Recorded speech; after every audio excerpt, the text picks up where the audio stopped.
out here at Endless Night and ran into two other gentlemen that I've known for a long, long time that I could ask a bunch of questions to. Gentlemen, please announce yourselves and whatever house you're part of, if you're part of any. I am Lord Shadowe Macphee of House Macphee, well, formerly House Macphee, but now Bloodline Macphee. So. Okay. I am Motu Pharaon from the House of Civil Chalice from Paris, France. Nice.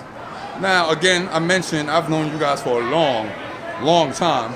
And as I was asking my man back here who got grabbed up by other people, the scene, changes in it since, say, back in the 90s and stuff. Changes that you notice. Tell me some of the changes that you notice, changes for the good, for the better. Well, I think like the scene has become more inclusive in terms of you're seeing a lot more new faces. Okay. You're also seeing like new demographics in terms of the type of people that you would actually not see in back 10 years ago, 12 years ago, 15 years ago. Right. I think that's something that's a bonus, but I also feel that the scene is missing a core group of creative people. Because you need creativity to spur the events, to spur the what's going on. Because your creative people are really the people who are going to be the ones who take the time to make an effort in terms of creating the costumes or in terms of writing down the knowledge and the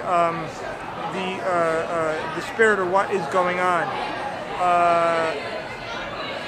The more I think a scene becomes popular, the more diluted it becomes. Mm-hmm. And it becomes diluted because it becomes more mainstream, right? But we do need our core people who are still invested in it and actually believe in what's going on. Yeah, I agree with that, 100%. And also, the thing is that, in the words of one of my childhood, my daughter, she said, there's a difference between role-playing and spiritualist, which that, really, that makes a lot of sense, so, I mean, he pretty much said it all for me, so.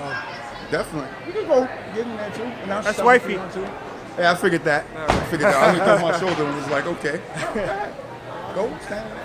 No one being there? Okay. But I haven't been around, since the 90s, all right? Because I pretty much found, for me, I found my awakening back in 97. I was about to ask that question next. All right. Okay. That was the year that I found my awakening, all right? Mm-hmm. And I was pretty much, self-taught myself, with the subculture and the lifestyle and the community and everything. Right. And it wasn't until 2000 I had made my debut in the vampire community.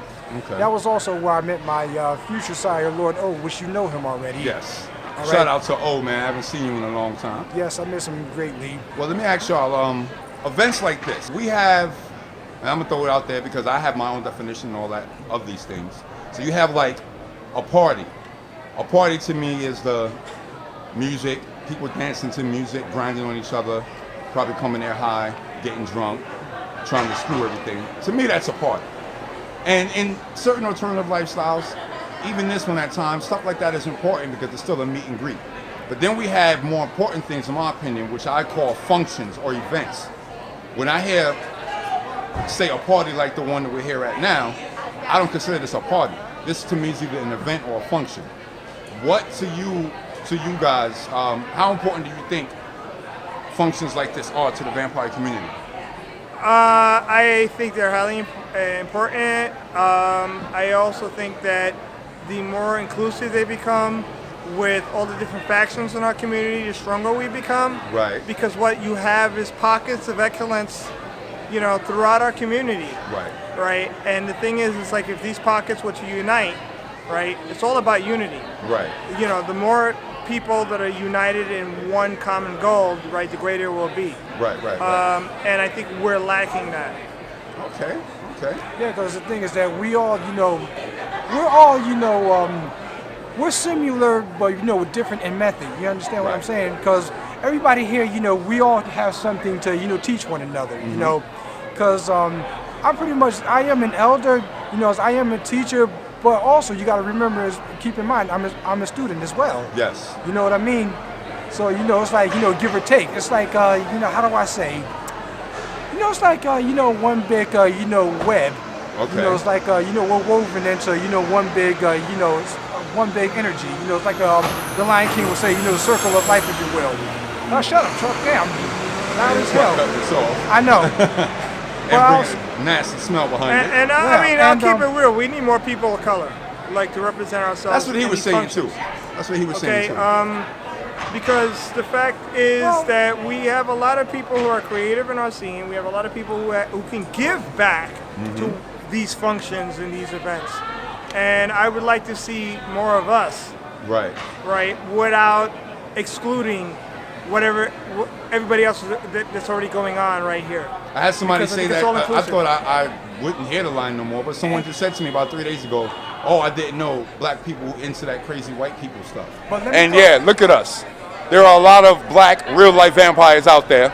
And let me throw this out there also, all right? Because the thing is, when people ask me why do I do this, I tell them this is me. This is who I am, This right? is not something you do. It's just something that you are. It's like, say, for example, I look at Motu and I look at you. I mean, granted, I do acknowledge your blackness, but on the flip side, I look past that and I see you guys as individuals. That's what a lot of people Which are part of the scene. So there is no racial or color line with us. Right. We are who we are without fear of expressing it. Exactly. You know what I mean? It brings us, all walks of life together. Because also when I explain this to people, I tell them too. Look. They say, another reason why I do this is because to basically show, especially us as, coming from a black perspective.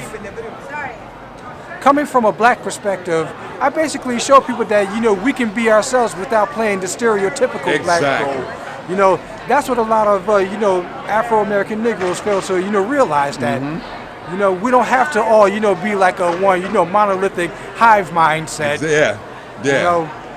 That's why I try to get people to open their minds and be like, look, there's nothing wrong with being yourself. I mean, because I grew up in the hood. All right. Like a lot of us. Like, of course. So where I'm coming from. Right. All right. So another reason I come out here to escape all that negativity. Exactly.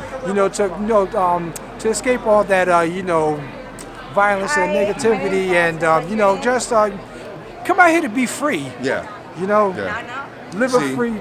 This is why I called you guys over here, in particular, because you're one of the many people here. Like I said, I've known since the '90s. Right. And you bring up. Minus me. Well, mine. Okay. Yeah. You bring up though history because you've been around for so long. Right. You understand what I'm saying? So I feel like when people say certain things, that's not just coming from me. They hear it from other people. It's worth listening to. Because you didn't just get dressed up to come to this party tonight. You've been doing this in 20 some odd years. Right. You know what I mean? So that's why I wanted you guys to say something on camera. So it's funny how we were talking about how Motu especially just said something that you tapped on earlier, saying that talk about a little bit about diversity in the scene.